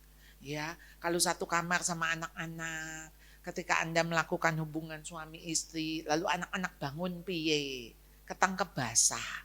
Ya. Nah, biasa misalnya kalau Joni ini lagi tidur, Joni udah tidur belum? Suami pegang-pegang ya. Oh, berharap anak tidur. Belum, cepetan tidur, besok sekolah. Sekarang kalau Joni udah tidur, jawabnya apa? Sudah. Ya, tadi jawab belum diomelin, sekarang jawab sudah. Begitu yang ketiga kali, Anda anggap aman, terkendali. Ternyata nah, anak-anak melihat yang gak seharusnya mereka lihat. Ya. Jadi, setelah itu ada escalation. Jadi itu akan meningkat. Jadi nggak cukup melihat itu sesuatu yang ini antara pria dan wanita. Sekarang harus ada dua wanita, harus ada, bisa bayangkan bisa ada orang dengan binatang, ya aneh kan, ya nggak masuk akal gitu ya, itu sama nenek-nenek aja nggak masuk akal, ya. Lalu desensitization, jadi kebiasaan ini mencapai titik jenuh. Jadi ketika dia titik jenuh, dia harus menemukan sensasi lagi yang lebih dan lebih. Makanya ada orang yang harus dengan dipukuli dulu, disiksa dulu gitu ya. Kan aneh ya. Nah yang kelima acting out. Melakukan tindakan ini akhirnya lakukan juga pembunuhan. Ya, saya ingat ada satu kejadian yang terjadi di Sumatera Barat ya kalau nggak salah ya. Pada seorang gadis gitu. Dan orangnya mungkin belasan, pokoknya jumlahnya banyak, tak cukup membunuh perempuan itu. Si gadis ini yang lagi mau ke kebun, ya, itu paculnya itu dimasukkan begitu ya ke tubuh si wanita ini. Sampai saya pikir gini, nggak cukupkah dia memperkosa? Kenapa harus membunuhnya dengan cara itu? Dan itu sampai berhari-hari ayahnya, ibunya cari, akhirnya ketemu di kebun. Saya cuma pikir gini ya, orang itu kok jahat, perkosa aja sudah jahat. Ini kayak apa ya, melebihi gitu loh. Kejahatan itu tuh melebihi kejahatan yang rasanya orang jahat aja udah menyakitkan ya. Jadi saudara, pornografi dimulainya di mana? Di sini nih saudara, pikiran. Ya, makanya masuknya lewat sini nih. Apa yang kita tonton? Sekarang hampir-hampir ya, mau nonton di Netflix tuh filmnya ya kayak gitu ya. Tapi untung sekarang Netflix tinggal dimajuin aja, nggak usah lihat. Ya, majuin aja. Kadang saya lihat, aduh nih film tuh bagus loh. Kalau nggak ada gininya tuh nggak apa-apa sebetulnya, nggak menghilangkan isi ceritanya. Tapi gue heran ya, pakai ada acara begini gitu. Tapi ya memang konsumsi publik ya. Nah, jadi tips melawan serangan pornografi, saudara, bentar ya. Jadi hindari tontonan yang menyajikan aktivitas seksual secara eksplisit. Karena itu menjadi makanan bagi mata kita, bagi pikiran kita. Jika Anda sudah menikah, hindari perpisahan. Please, jangan pergi lebih dari seminggu. Jangan pisah 1 tahun, ayolah. Saudara, ini hubungan suami istri harus dijaga, harus dirawat, ya, harus dipelihara. Hindari kesendirian. Terbiasalah dengan hal-hal positif. Baik dalam perkataan perbuatan, lakukan pembersihan. Nggak ada itu gambar-gambar dan sebagainya. Dulu suami saya tuh punya langganan majalah apa, tapi heran ya iklan-iklannya kok kadang-kadang pakai baju minim dan sebagainya, itu disobek lah. Saya punya 3 anak laki-laki, paling tidak memberikan mereka cobaan dan godaan. Putus hubungan dengan tempat atau orang yang dapat membuat Anda terhubung dengan pornografi, termasuk juga gadget. Kalau gadget itu membuat Anda jadi jatuh, aduh mendingan juga beli gadget yang cuman bisa WA sama telepon, ya. Jadi udah nggak usah pakai sosmed, ya. Jadi pendidikan seks dalam keluarga, membekali orang tua terlebih dulu, lalu membangkitkan kesadaran, lalu tertib media informasi kerjasama dengan semua pihak, ya. Saya tidak tahu, bukan hanya di sekolah, mungkin di masjid-masjid, di dalam perkumpulan Anda, ayo dong. Ini kita supaya melawan movement ya, gerakan daripada LGBT ini nggak bisa sendirian ya. Nah ini saya kasih lihat satu klip saudara ya, bisa tolong slide terakhir, yang terakhir sekali. Ya. Jadi bagaimana kecanduan itu tuh bisa Tahukah Anda, masuk, otak ya. merupakan Silakan. bagian tubuh yang paling penting bagi manusia? Sekarang angkat tangan Anda dan letakkan pada dahi. Tepat di situ ada bagian otak yang paling istimewa. Bagian itu disebut prefrontal cortex atau disingkat PFC. Menurut peneliti otak Jordan Grafman, PFC ini hanya ada pada otak manusia, sehingga membedakan kita dengan binatang. Bagian ini diciptakan dan dirancang khusus oleh Tuhan supaya manusia mampu memilih dan memiliki etika. PFC berfungsi seperti pemimpin. Ia bertanggung jawab untuk berkonsentrasi, memahami benar dan salah, mengendalikan diri, menunda kepuasan, berpikir kritis, dan merencanakan masa depan. PFC adalah pusat pertimbangan dan pengambilan keputusan. PFC inilah yang membentuk kepribadian dan perilaku sosial. Sayangnya, PFC adalah bagian otak yang paling mudah mengalami kerusakan. Jika PFC rusak, maka kepribadian orang bisa berubah. Rusaknya PFC bisa disebabkan oleh benturan fisik, bisa juga oleh zat kimia, seperti narkotika, psikotropika, dan zat adiktif atau nafsa. Dan ternyata penyebab paling merusak juga pornografi, yang disebut narkolema, narkotika lewat mata. Bagaimana pornografi mempengaruhi otak dan pikiran kita? Adi, remaja 12 tahun, melihat gambar di TV yang menjurus ke porno. Awalnya, ia merasa kaget dan jijik. Ini karena sistem limbik di otak Adi menjadi aktif. Sistem limbik mengatur emosi juga keinginan makan, minum, dan berhubungan seksual. Sistem limbik ini kemudian mengaktifkan zat kimia otak bernama dopamin. Dopamin memberi rasa senang, penasaran, sekaligus kecanduan. Zat ini juga aktif jika orang mengkonsumsi nafsa. Oleh karena itu, sifat candu pornografi sama dengan sifat candu nafsa. Otak akan mengingat apa yang membuat Adi senang dan bagaimana ia memperolehnya. Jika Adi mendapatkan pembinaan akhlak, etika yang baik, dan patuh pada norma sosial, dorongan melihat pornografi, meskipun menyenangkan, akan ia abaikan. Namun karena hal itu tidak ada pada diri Adi, ketika ia sedang merasa bosan dan ingin mencari kesenangan, otak akan mendorongnya agar melihat pornografi lagi. Namun lama-lama, Adi bosan melihat jenis gambar yang sama dan butuh yang lebih porno untuk memicu rasa senang. Sekarang, dengan internet, pornografi menjadi jauh lebih mudah didapat. Pertama, Adi membuka internet dan tidak sengaja melihat gambar yang menjurus ke porno. Berikutnya, ia sengaja membuka lagi untuk melihat yang lebih porno. Awalnya melihat yang sedikit terbuka, lama-lama semuanya terbuka. Awalnya melihat 1 menit, lama-lama 1 jam. Adi mengalami kecanduan pornografi. Bagaimana kerusakan PFC akibat kecanduan pornografi? Secara alamiah, dopamin dialirkan dari sistem limbik ke PFC. Orang yang kecanduan pornografi akan mengalirkan dopamin secara berlebihan sehingga membanjiri PFC. PFC menjadi tidak aktif karena terendam dopamin. Semakin sering PFC tidak aktif, ia akan semakin mengerut dan fungsinya terganggu. Sistem limbik justru akan berkembang semakin besar karena terus mengaktifkan dopamin, sehingga Adi cenderung untuk terus mencari kesenangan tanpa takut atas akibatnya. Jika tidak ditangani segera, Adi berpeluang besar menjadi pelanggan pornografi seumur hidup dan mengalami kerusakan otak di bagian PFC. Awalnya, ia akan kehilangan konsentrasi, penurunan kemampuan menimbang benar dan salah, serta berkurangnya kemampuan mengambil keputusan. Lama-lama, besar kemungkinan ia akan melakukan masturbasi, oral seks, hubungan seksual suka sama suka, dan mudah berganti-ganti pasangan seksual. Pernikahan dianggap tidak penting, pasangan dianggap hanya sebagai objek seksual semata, cenderung merendahkan derajat dan kehormatan lawan jenis. Selera hubungan seksualnya pun tidak sehat dan seenaknya, kasar sampai tega memperkosa. Manusia jadi tidak ada bedanya dengan binatang. Inilah dampak yang terjadi akibat kerusakan PFC.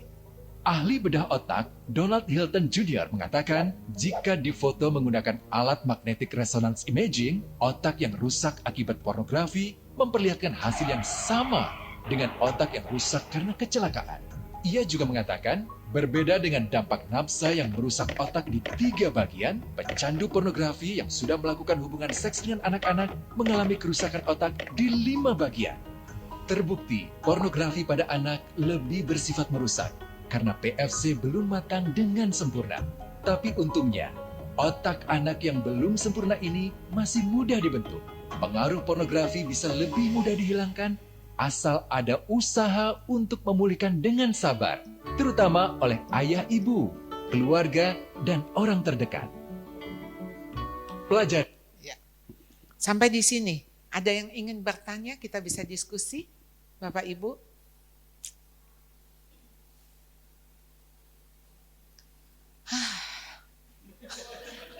Silakan Bu. Ya, Ibu itu nanti setelah itu Ibu ya.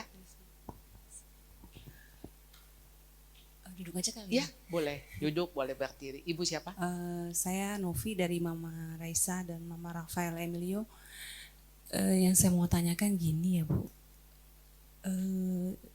Dari penjelasan Ibu yang tadi itu, memang rasa kekhawatiran orang tua semakin sangat besar untuk anak-anak khususnya. Cuma penjagaan kita mau sampai mana ya Bu? Iya.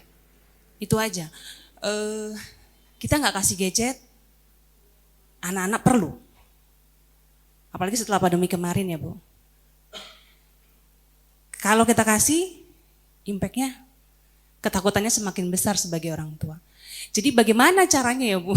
Saya jujur sebagai orang tua sendiri, rasa ketakutan saya memang besar sekali. Jadi kita jadi orang tua, kita nggak bisa menghindarkan. Iya, betul. Karena tangan kita nggak sampai dia seterusnya. ketemu di tempat Bersama les, di sekolah, dimanapun dia bisa. Jadi yang harus kita bangun filter.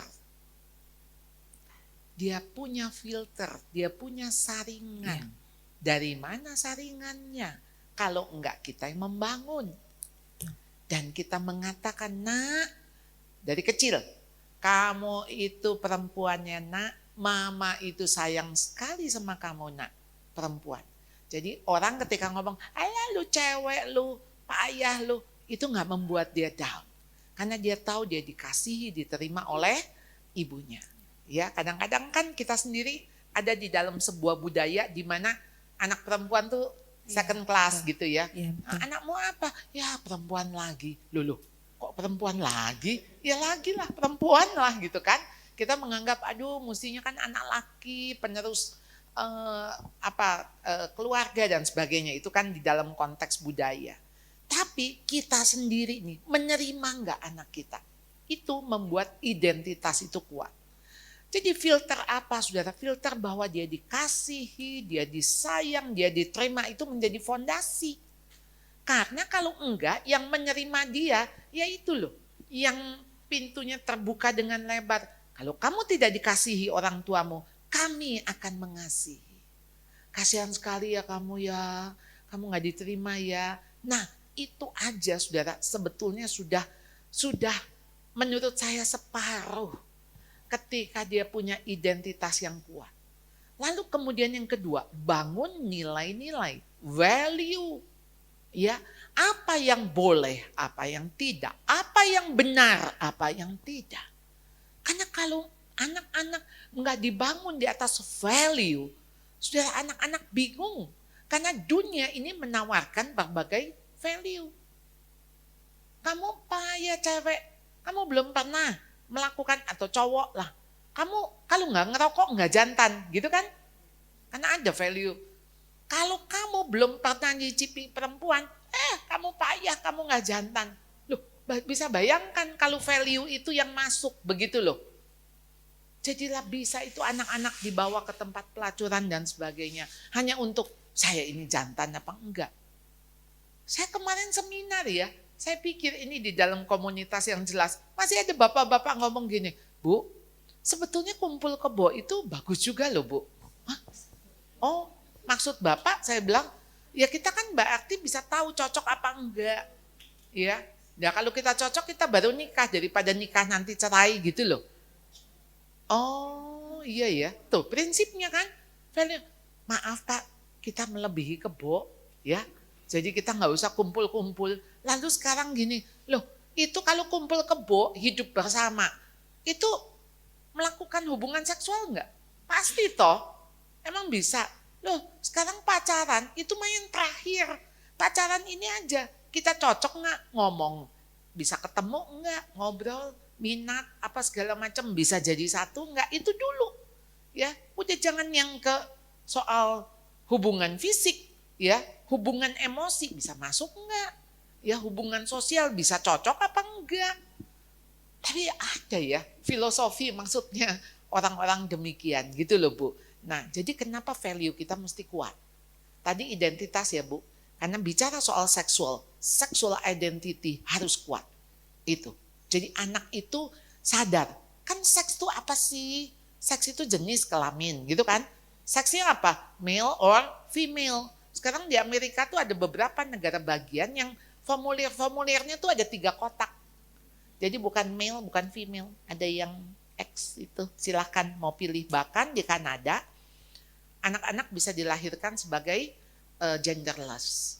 Jadi bukan perempuan, nanti tunggu dia kalau udah besar.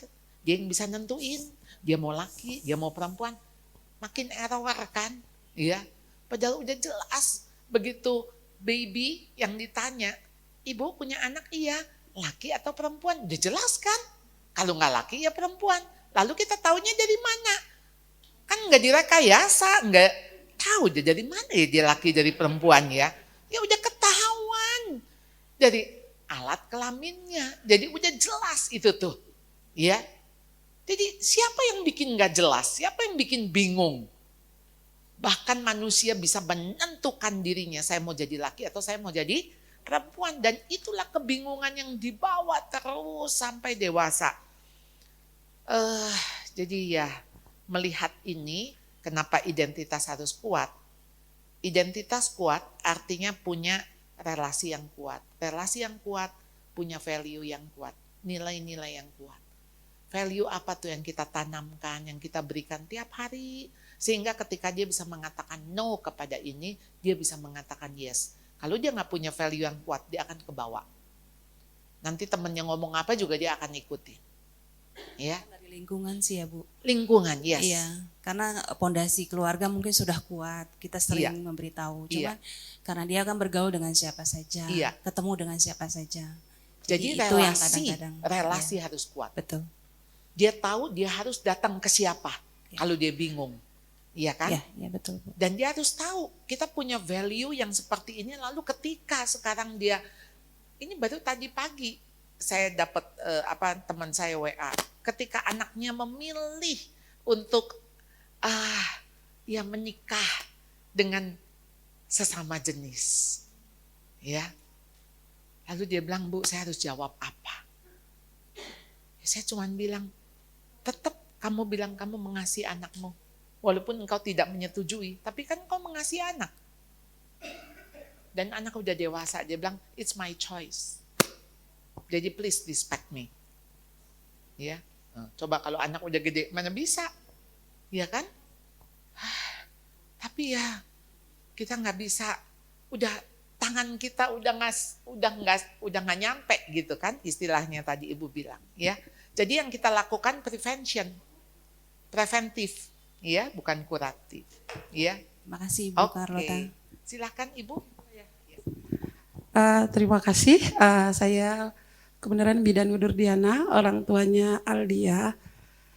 Melihat video dan kejadian yang ditayangkan itu nyata memang terjadi gitu ya. Kami sebagai orang tua bingung apa yang harus kami lakukan.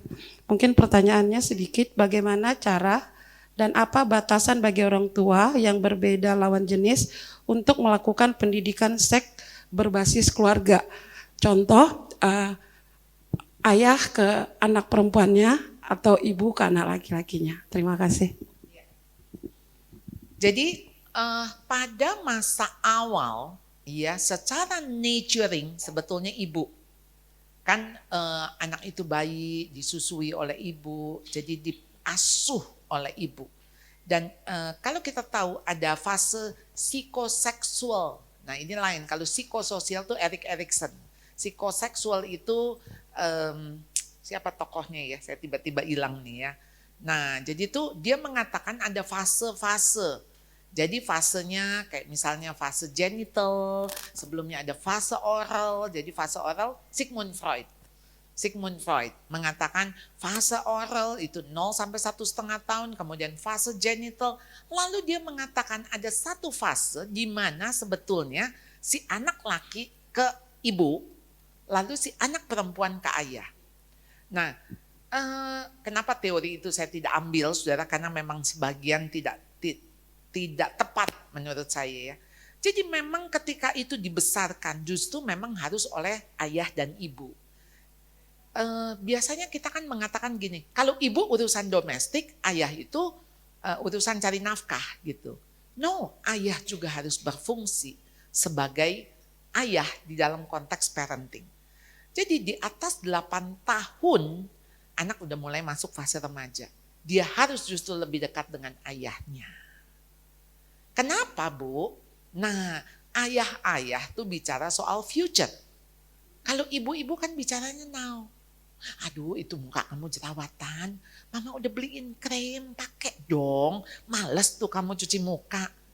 Ayah-ayah gak bicara soal jerawat. Kayaknya dia gak kelihatan tuh kali ya jerawat ya. Tapi bicaranya apa? Kamu mau pilih jurusan apa? Kamu mau sekolah di mana nanti? Pikirin itu, gitu loh. Ya. Jadi bicara soal future. Jadi anak laki yang dekat dengan ayahnya gak mungkin jadi gay. Karena dia kagum dengan ayahnya. Anak perempuan yang dekat dengan ayahnya gak mungkin jadi lesbian. Karena pria pertama dalam hatinya adalah ayahnya. Jadi kenapa ayah-ayah tuh harus berperan? Justru di usia remaja ke atas. Dan saya sarankan Anda mesti one on one dengan anak. One on one. Once a week minimal. Mamanya gak usah ikut, nanti rese. Ini antara ayah dan anak, father and son, father and daughter, dan satu. Jadi misalnya punya anak 3, ya Anda mesti 3 kali gitulah. Ya kalau gak sempat mah ini minggu ke-1, minggu ke-2, minggu ke-3, nanti balik lagi minggu ke-4 dengan si sulung misalnya. Nah kenapa mesti dia sendiri? Karena dia merasa spesial, dia merasa dipentingkan. Jadi dengan si anak sulung, suka makan, ajak makanlah. Nah, makan itu sarana. Sasarannya apa? Relasi. Ingat ya 3 note. Relasi. Ya, 3 note. Jadi Anda bawa dia ke toko buku, kalau si anak senang buku, tujuannya bukan bukunya. Misalnya ntar jadi ribut berantem. Ayah kan bilang cuma 2 buku, kenapa ini jadi 5 buku ke kasir? Ini soal cuman, ayolah ini kan sarana. Tinggal tanyakan, betul kamu butuh 5 buku? Apa kita 3 bukunya kita balik lagi nanti minggu depan? Ya, kita masih punya tiap minggu loh kita dating. Dating with dad. Ayo, ayah-ayah, ini saya senang ada ayah-ayah hadir. Ya biasanya kalau seminar parenting memang saya tahu ya, itu ayah-ayah di tengah kesibukan. Dan ya udah kamu aja deh yang belajar, kamu aja. Ya, tapi saya sangat support dan saya sangat appreciate ya, bapak-bapak hadir mau belajar, itu menunjukkan Anda humble, Anda teachable, dan Anda mau melakukan peran Anda. Jadi justru kalau sudah mulai agak besar, biarkan dia ikut dengan ayahnya. Dan saya berharap ini ayah-ayah yang benar ya. Aduh. Iya, kemarin saya ngelihat di YouTube itu ada satu Mbak siapa ya, Mbak Dewi atau Mbak siapa gitu. Dan dia bikin khusus kayak menolong orang-orang yang ini. Jadi kasusnya ada satu anak dari SMP sampai SMA, ayahnya memperkosa belasan kali dan sekarang dia sedang hamil SMA 2. Dan saya melihat waktu dia bilang, ayo speak up, ayo ngomong, ini bapakmu. Bapaknya kan masih bilang, enggak saya enggak melakukan. Saya sampai pikir ya, ibunya juga sampai marah sekali. Saya cuma pikir, ini anak nggak diedukasi nih. Jadi mestinya waktu dia pertama kali ayahnya melakukan itu SD, mestinya dia udah speak up. Mestinya dia udah datang gitu kan. Entah ke guru, entah ke konselor, kalau dia nggak berani ke ibunya, karena dikatakan kalau kamu ngomong ibumu akan dibunuh gitu sama si ayah. Saya nggak tahu ini ayah tiri atau ayah kandung. Tapi saya mau pesan ya Bapak Ibu, kalau hubungan orang tua beres, suami istri beres, karena itu menjadi kuncinya, maka Anda orang tua ke anak juga beres. Itu aja. Tapi kalau suami istri aja nggak beres, aduh jangan harap deh ke anak beres. Jadi saya selalu bilang, ayo dong ibu-ibu, ayo punya waktu dengan bapak-bapak, Anda berdua mesti dating, mesti pacaran lagi. Seminggu sekali mesti honeymoon. Harus. Iya, harus. Jadi hubungan itu diperbaiki, maksudnya suami istri itu kalau mereka hubungannya sehat, baik.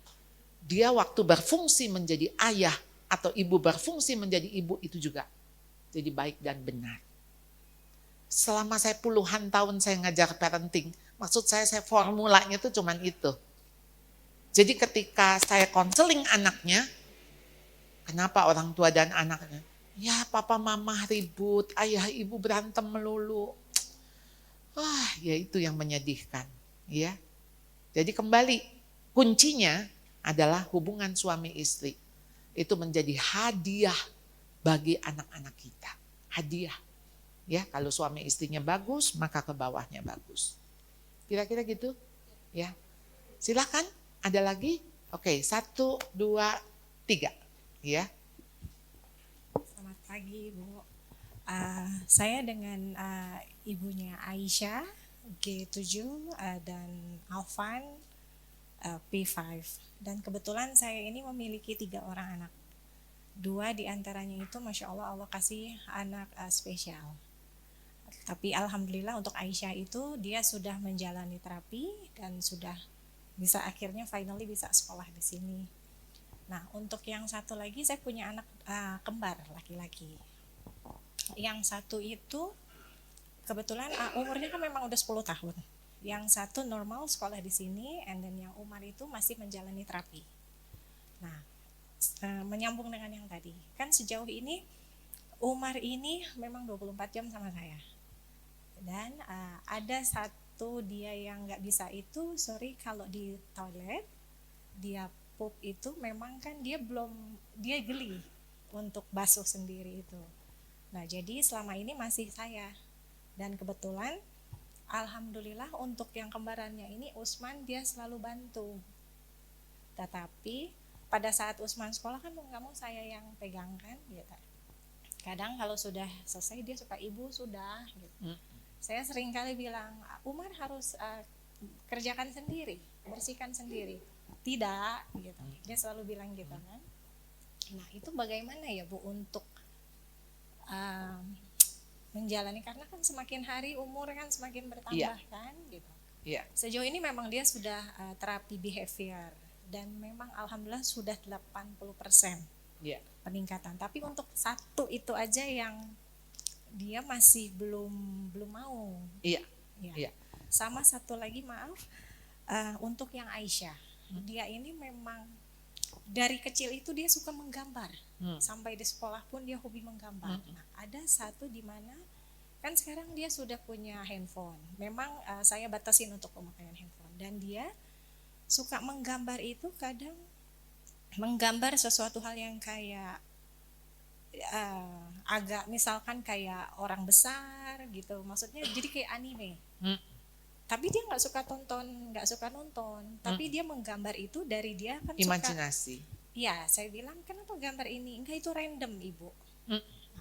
Dan dia juga suka mendengarkan kisah nyata seperti Ibu Carlot itu. Jadi perjalanan orang tentang mungkin ada pembunuhan atau apa pelecehan atau segala macam, dan itu dia mendengarkan dan dia gambar. Iya. Nah, itu apakah itu salah atau bagaimana? Karena saya suka bilang gambar pemandangan Aisyah atau gambar sesuatu hal yang jangan mengerikan gitu. Ini random Ibu. Iya. Jadi dia bisa, Iya. dia lagi iseng, hitungan menit. Iya. Dia bisa bikin cerita dalam satu Berarti buku. anak itu gifted ya, Bu? Iya, dia Aisyah. memang Iya. nggak suka nonton apa. Memang TV di rumah tidak nyala. Iya. Dan handphone pun pegang pas pada saat pandemi. Dulu Iya. anak saya tidak mengenal Iya. itu sama sekali. Iya. Apakah Oke. itu salah? Gitu? Iya, iya. Terima kasih. Yang pertama untuk Umar ya, itu kan soal habit, kebiasaan. Jadi ibu mulai dengan tahapan. Jadi Umar, kamu yang siram, mama yang bersihkan. Siram, kan udah dengan dia siram, ya. Nah sekarang ini mama udah bersihkan. Mama udah bersih nih Umar. Coba kamu gosok pakai tanganmu, ini udah bersih. Supaya dia merasakan secara secara sense-nya, sentuhan itu. Dan it's okay dengan sentuhan itu. Kan dia takut dengan ketika dia menemukan kotoran. Jadi pastikan bahwa ini udah bersih. Mama tadi udah bersihkan.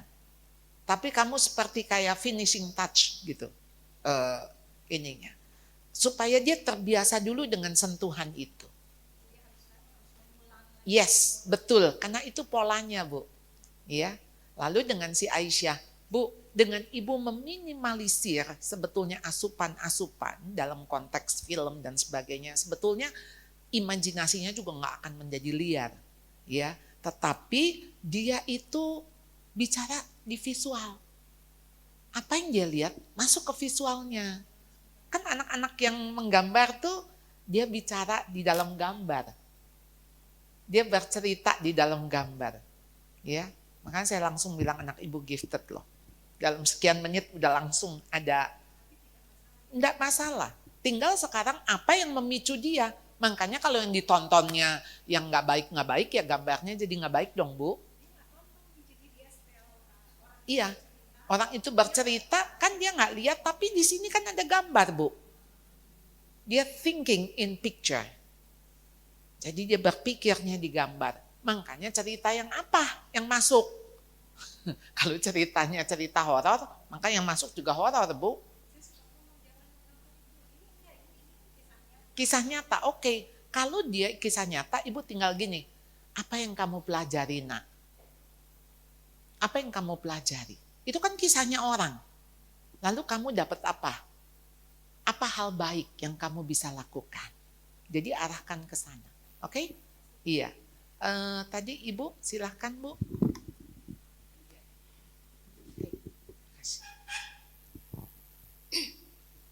Selamat pagi Bu Charlotte ya. Iya. Saya di sini mamah dari Moan, kelas P4 dan adiknya Carlo Pitri di rentang usia 8 dan 9 tahun. Saya sungguh tertarik dengan materi yang Ibu sampaikan di pagi hari ini, tapi terkhusus lebih spesifiknya ke permasalahan LGBT. Karena kebetulan anak saya dua-duanya seorang laki-laki ya. Pertanyaan saya ada dua, Bu. Yang pertama, di tengah gempuran LGBT yang semakin berbahaya ini, kira-kira di usia berapa kita sebagai orang tua bisa berbicara atau memberikan info tentang LGBT itu sendiri kepada anak secara gamblang. Dalam artian kita tidak menggunakan bahasa-bahasa yang buat mereka sendiri bingung gitu, ambigu. Jadi kita sampaikan LGBT itu adalah memang pasangan yang pria dengan pria, wanita dengan wanita, dan itu di usia berapa? Apakah di rentang usia anak-anak saya 8 dan 9 tahun itu sudah bisa kami sampaikan seperti itu? Atau ada batasan di usia berapa kira-kira baiknya gitu untuk penyampaian tentang LGBT itu sendiri? Yang selanjutnya, untuk penyampaiannya seperti apa? Saya minta tolong, apakah ada bahasa-bahasa yang lebih halus atau setransparan itu saja kita sampaikannya? Itu yang pertama. Yang kedua, anak-anak saya ini kebetulan sedang dalam masa transisi untuk tidur sendiri, tidur berdua, karena mereka laki dan sama jenis gitu maksudnya. Jadi saya berpikir apakah jauh lebih baik jika anak laki-laki ini walaupun sama-sama gendernya tapi tidur dipisah, atau boleh di satu kamar dengan ranjang saja yang terpisah, atau satu kamar dengan ranjang yang sama atau seperti apa? Saya mohon pencerahannya, Bu Iya, Charlotte. Terima iya. kasih. Iya. Saya akan bicara soal prinsipnya, ya. Jadi kalau teknis itu kan macam-macam jadinya. Nah, yang pertama, saudara, kapan kita harus menyampaikan tentang sex education? Jadi dalam konteks termasuk LGBT di dalamnya. Karena kalau ibu langsung ngomong LGBT, anak-anak tuh biasanya langsung gini, Mama, kita tuh nggak boleh itu ya, apa namanya, judging, ya. Kita harus toleran. Mereka kan nggak mau jadi itu, gitu ya. Jadi kita dianggap jadi homofobia, ya. Jadi dianggapnya kita udah jadi kayak musuh gitu loh. Nah, jadi nggak bisa dengan cara frontal sebetulnya, karena ini deras sekali arus informasi bahwa kami itu homo, memang udah dari sananya, udah dari ini gitu ya. Jadi please mengertilah kami. Jadi mulai dari apa? Ketika anak-anak mulai, it's okay menjadi homo. It's okay menjadi lesbian. Walaupun mereka tidak menjadi lesbian dan menjadi homo. Itu cuman pintu mau menuju setelah it's okay, lalu berteman. Berteman dengan orang homo, berteman dengan lesbi. Saya harus katakan ibu-ibu, saya nih bisa juga berteman dengan ibu-ibu yang lesbian. Saya bisa jadi lesbian. Saya ketemu ada satu seorang ibu umur 30-an. Jadi dia bilang gini, Bu, boleh tolong saya enggak? Mami saya lesbian. Dan maminya tuh masih hidup dengan ayahnya. Dan di rumah orang tua si ayah, ngerti nggak? Jadi mertua. Dan si nenek menemukan waktu si ibu ini kissing dengan teman, kan namanya kalau kita berteman sama, maksudnya ibu kita main ke rumah, itu kan biasa gitu kan. Jadi dia bilang, saya tuh awalnya Bu, saya pikir mana mungkin sih mama saya. Dan mamanya tuh udah hampir 58 tahun, jadi pacarnya ini kira-kira 50-an, seorang janda dengan satu anak. Dan pacarnya ini ada di Bekasi. Tapi makin lama saya curiga, ke Bali berdua gitu. Kemana berdua? Jadi si mama bisa seminggu 3 hari tinggal di Bekasi, nginep di Bekasi. Kita jadi sekarang tuh jadi sesuatu yang rasanya di luar dari pikiran kita ya. Tapi bisa. Jadi pergaulan itu luar biasa. Jadi kita melihat kan, lesbian homo itu bisa jadi konstruksi sosial yang dibangun gitu. Ya, ketika misalnya hubungan saya dengan suami nggak beres. Lalu kemudian saya punya teman-teman yang semua lesbian, emang cowok tuh payah, emang tuh suami, aduh kita mah punya suami. Lama-lama saya, iya benar ya, iya dong, kan jadi begitu, keikut, ya. Jadi gimana nih kalau kita sendiri nggak kuat? Nah, jadi kalau di Amerika sebetulnya waktu anak umur 8 tahun itu batasnya dari anak menuju preteens. Itu waktu dia ulang tahun yang ke-8, sorenya dia tiup kue ulang tahun, malamnya langsung ada acara dating. Perempuan dengan mom, dating with mom, yang laki dating with dad. Dan itu secara reguler kita membicarakan hal-hal yang begini. Nak, kamu itu girl. Gak lama lagi kamu jadi woman. Dengan kamu menstruasi. Kamu menstruasi, kamu udah bisa dihamili. Nak, kamu itu boy sekarang. Tapi sebentar lagi kamu akan jadi man. Kapan kamu jadi pria? Waktu kamu mimpi basah. Dan sekarang anak-anak itu pubertinya makin dini, makin cepat. Jadi zaman ibu saya mah 15 tahun, 16 tahun menstruasi. Zaman saya 12 tahun, 13.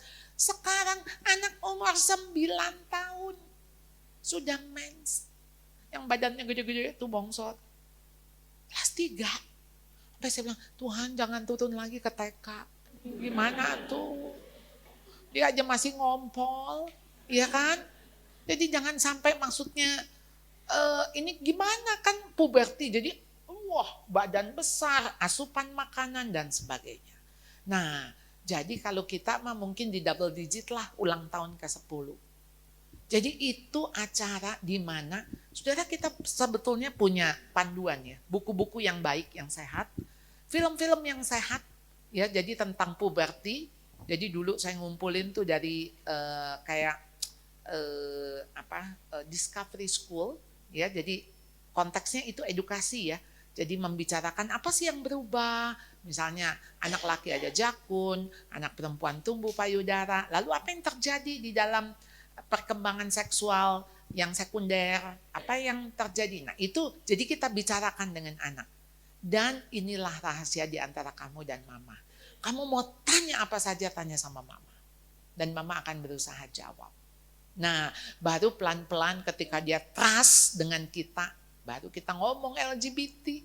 Kalau enggak kan jadinya kan kayak kita mau menyerang, awas ya kamu ya jadi LGBT, awas loh ya. Habis itu dia udah gak mau ngomong sama kita. Karena percakapan ini harus percakapan trust relationship.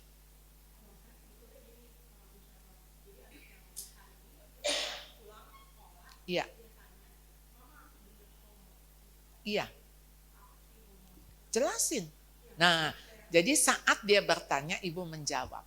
Tapi ada kan anak nggak bertanya.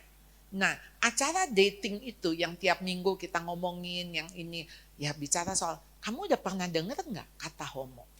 Enggak? Oh ya udah. Nah, bisa juga dia tutupin. Tapi ini memang pembicaraan ini makanya tetap anak laki sama perempuan. Kalau yang bicara tentang ini, anak laki dengan ayah, anak perempuan dengan ibu. Yang bicara soal khusus tentang seksual. Itu sampai kita besar. Jadi dia bertanya, bisa nggak sih mam hamil lagi berenang kalau kita ketelan air, airnya ada ada spermanya, bisa nggak hamil? Gitu. Saya tuh pernah didatengin anak kelas 5 SD. Saya waktu seminar tentang sex education. Bu, kalau sperma ketelan kita bisa hamil nggak? Oh, kamu lihat di mana? Itu di film. Aduh, ya oral sex gitu. Lalu kemudian tanya lagi, kenapa ya itu ya? Ada yang rasa fiesta banana, coklat, strawberry. Apa nak? Saya bilang, itu loh bu.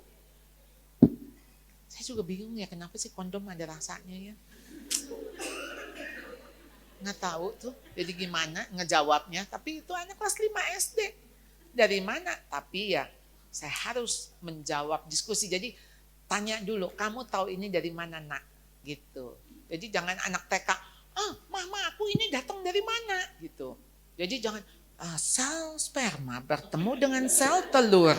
Kemudian, nah kita juga tanya dulu, kamu nanya ini konteksnya, maksudnya apa? Oh enggak, itu temanku, ada yang dari Semarang, ada yang dari Surabaya. Oh kamu dari Jakarta nak, udah selesai gitu kan?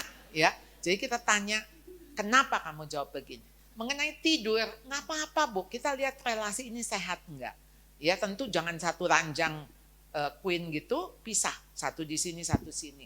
Ada bagusnya bisa saling mengawasi. Nah sampai si kakak merasa harus punya privacy. Tapi kalau dia enggak, saya cuma punya kamarnya 2, anak saya laki 3, ya tidur 3-an bu, satu kamar. Ya, yang penting tentu di dalam relasi kita ada keterbukaan, ya, ada diskusi-diskusi. Jadi anak berani bertanya.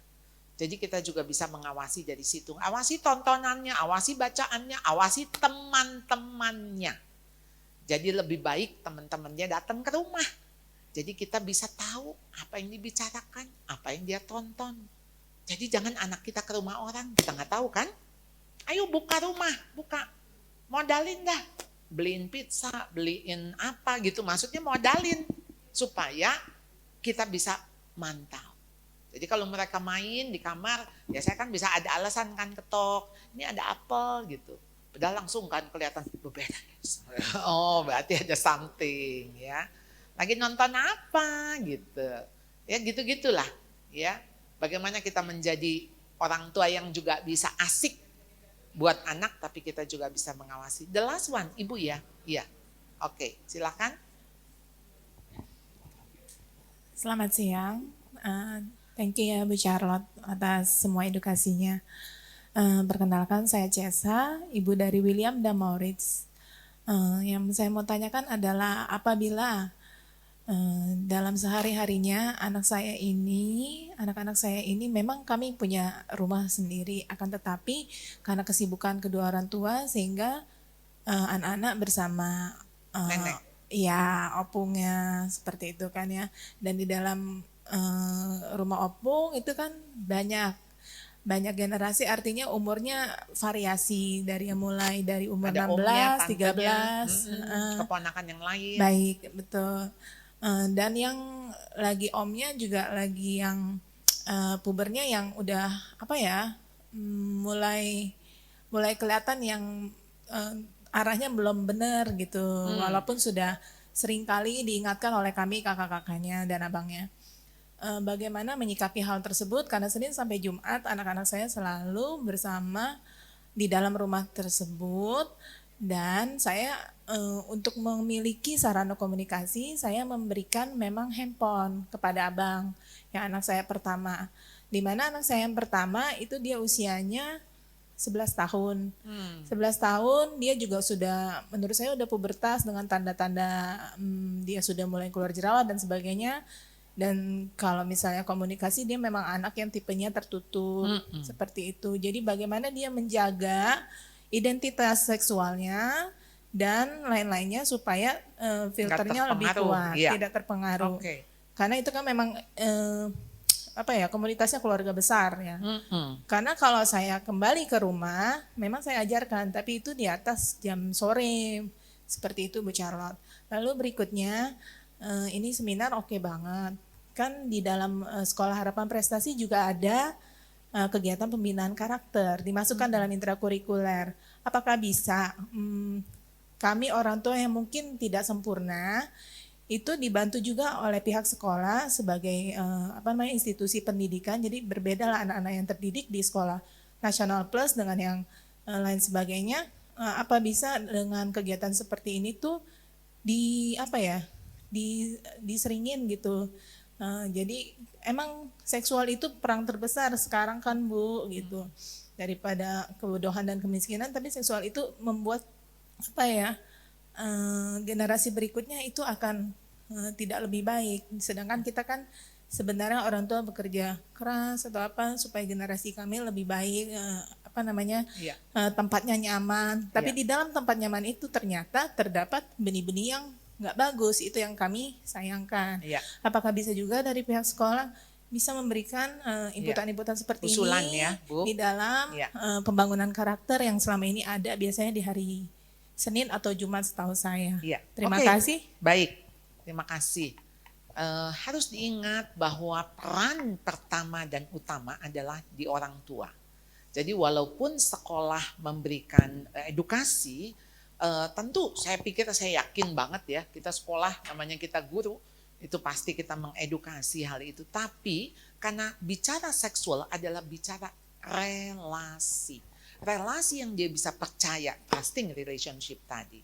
Nah sekarang Bu, dengan lingkungan yang Ibu lihat kurang aman, kan tadi Ibu mengatakan, ada banyak, ada intergenerasi begitu di situ. Menurut Ibu, apakah lingkungan itu safe? Senin sampai Jumat dia ada di situ, sore baru ketemu ya, baru pulang ya ke rumah ya. Lalu sore Ibu kayak ibaratnya ngebersihin, masukin lagi yang benar. Capek Bu. Saya cuma pikir it's choice, pilihan. Kita mau milih, udah di ini kita bersihin, atau udah kita selamatin sementara. Walaupun saya nggak ngerti situasi Ibu seperti apa. Tetapi saya cuma pikir ya, kalau Ibu anggap ini penting ya, saya pikir itu soal prioritas. Prioritas. Ya, apakah misalnya kita bisa bekerja sampai anak-anak pulang sekolah langsung misalnya gitu Bu. Ya, coba pikirkan ya, pikirkan jalan keluar. Karena kalau sudah terjadi Bu, itu ngeberesinnya. Dan justru paling penting dan genting itu di usia remaja. Apalagi anak ini bukan anak tipe terbuka. Semua disimpan, semua direkam. Dan kita nggak tahu nih apa yang ada di pikiran dia. Kalau kita punya anak yang terbuka, mah dia apa juga ngelapor. Hubungan baik itu mungkin masih cukup cukup aman gitu ketika kita tadi kamu ngapain aja, apa yang kamu lihat, apa yang ini dia melapor. Tapi kalau dia tertutup, dia ada di dunianya sendiri, dan kita nggak bisa menjangkau, waduh, hati-hati, you lost them, ya, you lost him, hati-hati itu, ya. Ya saya dalam konteks saya sebagai pendidik, sekian puluh tahun, saya melihat ke sini semakin dunianya semakin rusak, makanya bagi saya wake up call, ayo dong, bangun, sadar, ya, dunia nggak nyaman buat anak-anak kita, ya. Terima kasih untuk semua perhatian, semua sambutan. Saya sangat merasa diterima dan Anda mau belajar, saya bersyukur. Tetap kita berdoa untuk anak-anak kita. Ya, tangan kita tidak kurang yang nggak bisa melindungi mereka, tapi ada Tuhan yang melihat mereka, menjaga mereka. Ya, terima kasih. Ya. Dan Oke, aplaus untuk Ibu Charlotte. Terima kasih banyak Ibu.